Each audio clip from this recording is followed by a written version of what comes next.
Hello friends, this is Ritu and welcome to study more knowledge. तो previous year questions की series में आज हम करने वाले हैं फरवरी 2014 में पेपर सेकंड का हिंदी सॉल्यूशन। तो शुरुआत करते हैं आज की क्लास की। तो सबसे पहला पैराग्राफ बेस्ड क्वेश्चंस दिए हुए हैं। पहला क्वेश्चन देख लेते हैं, कैसी प्रवृत्तियाँ नकारात्मक हैं। तो किस तरह की जो प्रवृत्तियां हैं वो नकारात्मक होती हैं, नेगेटिव होती हैं, पैराग्राफ में देखना होगा हमें। समूची स्वार्थी व अहम प्रेरित प्रवृत्तियां नकारात्मक है। तो फर्स्ट लाइन में ही आंसर मिल गया है। इसमें ऑप्शन में देख लेते हैं, जो स्वयं का हित देखती हों, जो अहम से ग्रसित हों, जिनमें अर्थ का भाव हो, फिर जिनमें अहम और स्वहित का भाव हो। तो अगर हम पैराग्राफ में देखें तो हमें दो चीज़ें दी हुई हैं, स्वार्थ और अहम प्रेरित प्रवृत्तियाँ, और इस लास्ट ऑप्शन में इन दोनों की बात की गई है, अहम और स्वहित। स्वहित मतलब स्वार्थी होना। तो लास्ट ऑप्शन इसमें, फोर्थ ऑप्शन इसमें करेक्ट होगा। कौन से कार्य हानि की ओर ले जाते हैं, तो इसके लिए देख लेते हैं आगे से। ऐसे कर्मों में ऊंचे उद्देश्य नहीं होते, उनमें लोक संग्रह नहीं होता, भव्य आदर्श नहीं होते। दूसरे, भले ही आप अपने सामने एक ऊंचा आदर्श रखें तो भी आपके कर्म यदि आपके मन के चाहे या अनचाहे से प्रेरित हैं तो वे वासमान ही होंगे, क्योंकि पसंद नापसंद से किए जाते कार्य वासनाओं को बढ़ाए बिना नहीं रहते। कोई काम आपको महज इस आधार पर नहीं करना चाहिए कि वह आपको पसंद है। उसी तरह कोई काम करने से आपको महज इस आधार पर नहीं कतराना चाहिए कि वह काम आपका मनचाहा नहीं है। तो इसका कहने का मतलब यही है कि कौन से कार्य हानि की ओर ले जाते हैं। इसमें बात हो रही है पसंद नापसंद की। तो सेकंड ऑप्शन इसमें करेक्ट होगा। तो जो पसंद नापसंद के आधार पर किए जाते हैं वही होते हैं जो आपको हानि की ओर ले जाते हैं।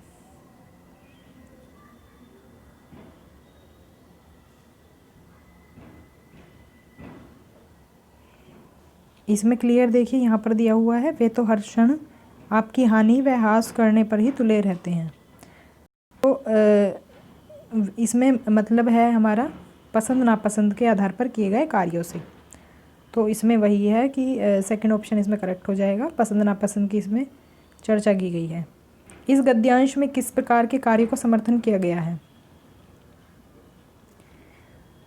तो इसमें क्या कहा गया है कि पसंद नापसंद के आधार पर कार्य नहीं करना चाहिए, मतलब कार्य का निर्णय बुद्धि विवेक के आधार पर होना चाहिए। मनचली भावनाओं, तुनक मिजाजी के आधार पर कतई नहीं। मतलब बुद्धि और विवेक के आधार पर डिसीजन लिए जाने चाहिए, जैसा कि थर्ड ऑप्शन में दिया हुआ है। तो थर्ड ऑप्शन इसमें करेक्ट होगा। इस गद्यांश में किन्हें शत्रु कहा गया है।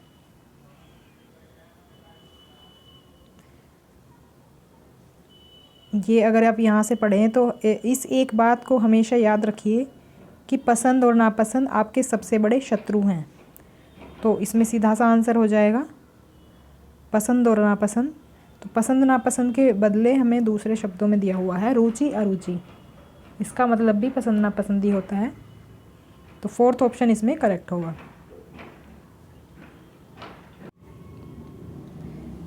तो नेक्स्ट क्वेश्चन है, लेखक ने इन शत्रुओं से निपटने का कौन सा मार्ग सुझाया है।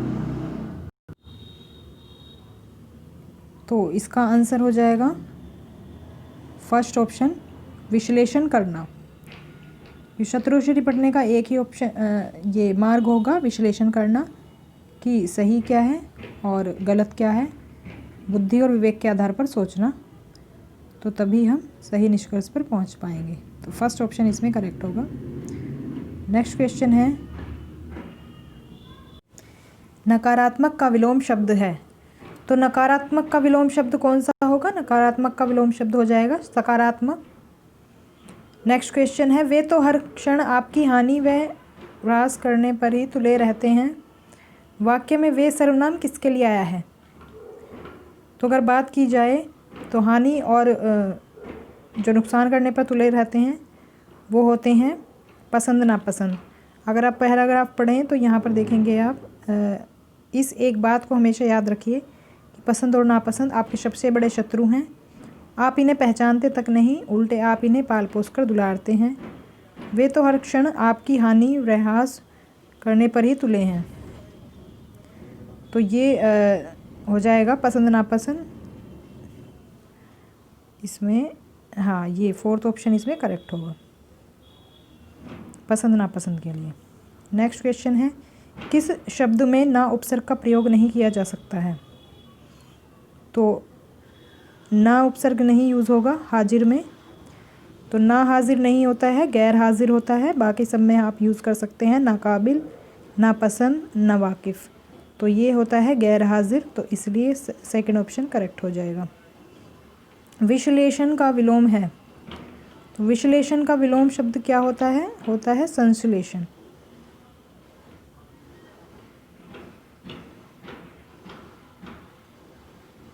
अब ये पद्यांश है, यहाँ से कविता की कुछ पंक्तियाँ दी हुई हैं, इनके आधार पर आंसर करना है। काव्य में किस जनता की ओर संकेत किया गया है? तो अगर बात की जाए पोयम पढ़ लेते हैं। सदियों की ठंडी बुझी राख सुगबुगा उठी, मिट्टी सोने का ताज पहन इठलाती है। दो राहें समय के रथ का घर घर नाद सुनो, सिंहासन खाली करो कि जनता आती है। जनता, हाँ, मिट्टी के अबोध मूर्तें वही, जाड़े पाले की कसक सदा सहने वाली। जब अंग अंग में लगे सांप हो चूस रहे, तब भी न कभी मुँह खोल दर्द कहने वाली। तो मतलब जनता की, जो आम जनता जो शोषकों से पीड़ित है, कुछ जो रईस लोग हैं, जो मतलब ज़मींदार टाइप के लोग होते हैं, वो शोषण करते हैं जो आम इंसान होते हैं उनका। तो इसमें कुछ उसी जनता की बात हो रही है जो आम जनता होती है। तो काव्य में किस जनता की ओर संकेत किया गया है? तो इसमें बात की गई है जो खेतों खलिहानों कारखानों में काम करती है, मतलब जो आम जनता होती है, मजदूर जो जनता होती है, उसकी बात की जा रही है। समय के रथ का घर घर नाद सुनो पंक्ति का आशय है।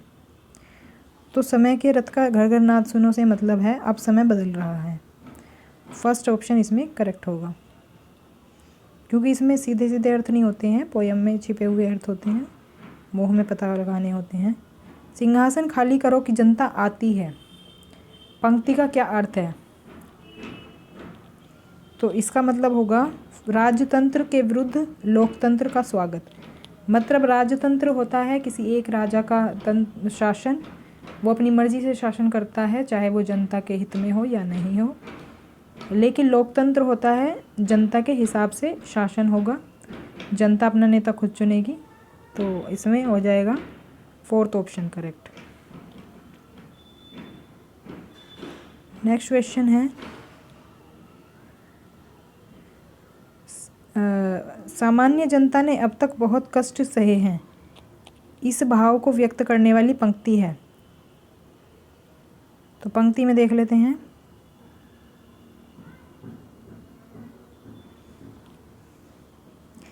तो देखिए यहाँ पर दिया हुआ है, जाड़े पाले की कसक सदा सहने वाली, जब अंग अंग में लगे सांप हो चूस रहे, तब भी कभी न मुँह खोल दर्द कहने वाली। तो इसका मतलब हो जाएगा जाड़े पाले की जो लाइन है, ये वाली लाइन हो जाएगी इसमें करेक्ट ऑप्शन, सेकंड ऑप्शन इसमें करेक्ट हो जाएगा।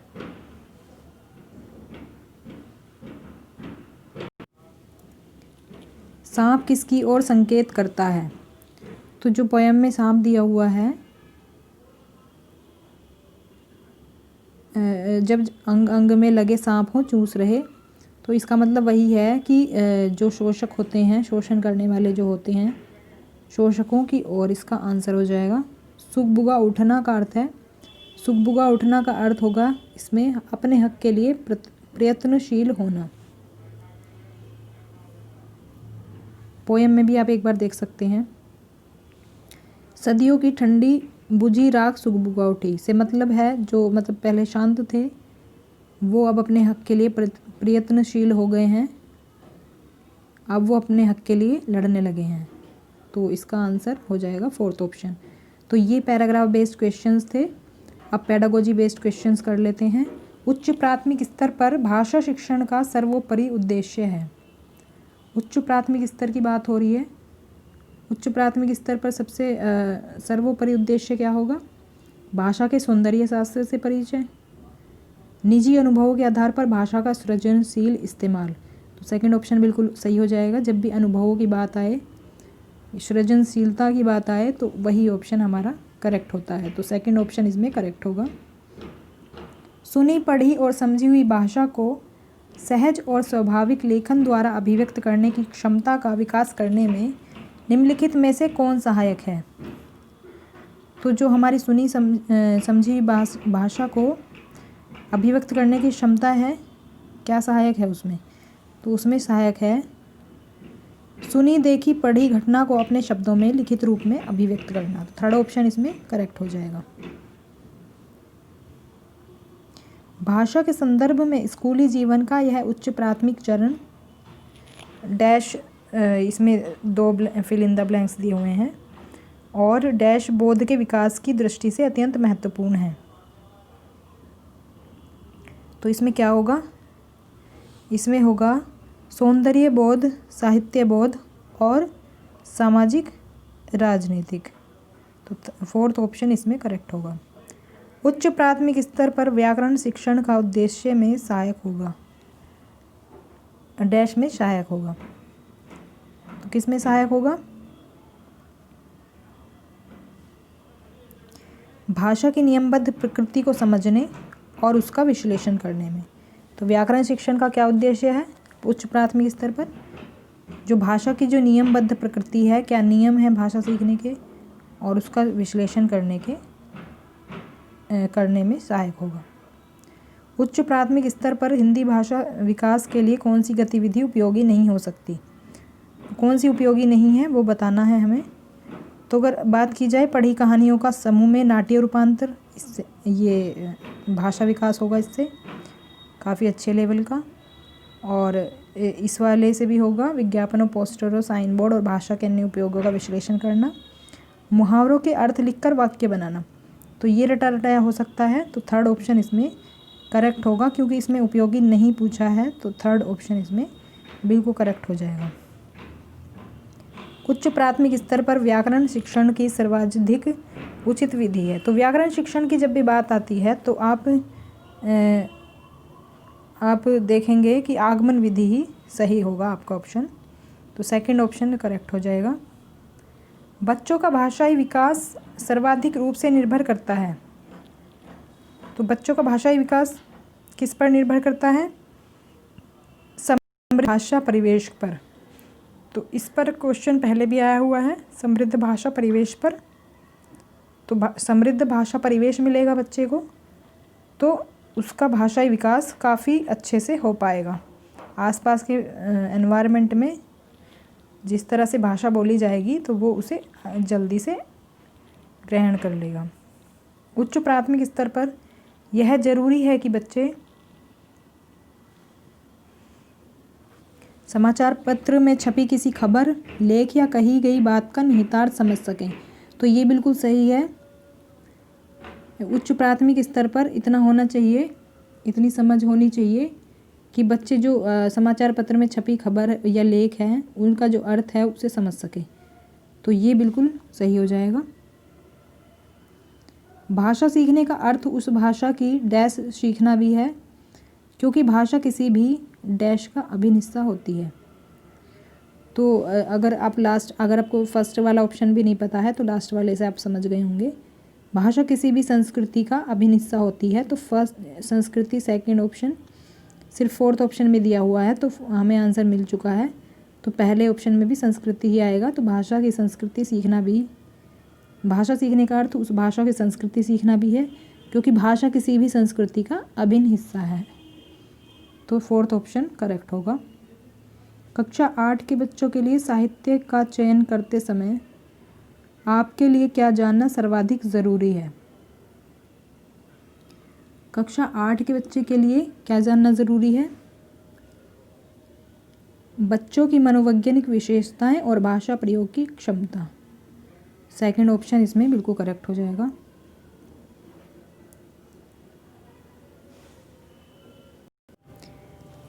नाटक, सिनेमा, परिचर्चा, वाद विवाद आदि बच्चों की डैश व स्वाभाविक डैश एवं डैश प्रतिक्रिया व्यक्त करने की क्षमता का विकास करने में मदद करते हैं। तो इसमें क्या आ जाएगा? स्वतंत्र, मौखिक और लिखित। तो इसमें थर्ड ऑप्शन बिल्कुल करेक्ट हो जाएगा। हमारे अनुभवों को आकार देने में भाषा की महत्वपूर्ण भूमिका होती है। इसका शैक्षिक निहितार्थ यह है कि भाषा की कक्षा में क्या होना चाहिए? तो फोर्थ ऑप्शन इसमें करेक्ट हो जाएगा। बच्चों को विविध संदर्भों में अनुभव करने, विविध अनुभवों से स्वयं को जोड़ने के अवसर दिए जाएं। तो जहाँ भी विविध संदर्भों में भाषा के यूज़ की बात हो या अनुभव के आधार पर भाषा के यूज़ की बात हो, तो वही ऑप्शन हमारा बिल्कुल करेक्ट होता है। तो इसमें लास्ट ऑप्शन करेक्ट होगा। मुदिता 8वीं कक्षा में हिंदी भाषा पढ़ाती है। कविता के भाव के बारे में बातचीत करते समय आप उन्हें किस बात के प्रति सचेत रहने की सलाह देंगे? तो इसमें हम सचेत करेंगे कि कविता का एक निश्चित भाव या अर्थ नहीं होता। अगर हम ये कहें, अगर कोई ये कहता है कि कविता एक निश्चित अर्थ से ही समझी जा सकती है, तो ऐसा नहीं होगा। कविता के अलग अलग अर्थ हो सकते हैं। जो पढ़ने वाला है वो अपने हिसाब से उसका अर्थ ग्रहण करता है, अपने अनुभव के आधार पर, अपने परिवेश के आधार पर। तो सेकंड ऑप्शन इसमें करेक्ट होगा। हिंदी भाषा का आकलन करते समय पोर्टफोलियो बच्चों के बारे में यह बताता है कि, तो पोर्टफोलियो की जब भी बात आए तो वो बताता है क्रमिक प्रगति या फिर क्रमशः उनकी प्रगति किस प्रकार हो रही है। तो ये बताता है पोर्टफोलियो। लास्ट क्वेश्चन है, किस साहित्यिक विधा को पढ़ाते समय आप सस्वर पठन पर अनिवार्यतः बल देंगे? तो ये क्वेश्चन पहले भी आ चुका है। तो इसमें ऑप्शन होता है एकांकी। तो एकांकी को पढ़ाते समय आप सस्वर पठन पर बल देंगे। फोर्थ ऑप्शन इसमें करेक्ट हो जाएगा। तो ये था आज का क्वेश्चन पेपर। मिलते हैं नेक्स्ट क्वेश्चन पेपर के साथ। Thanks for watching.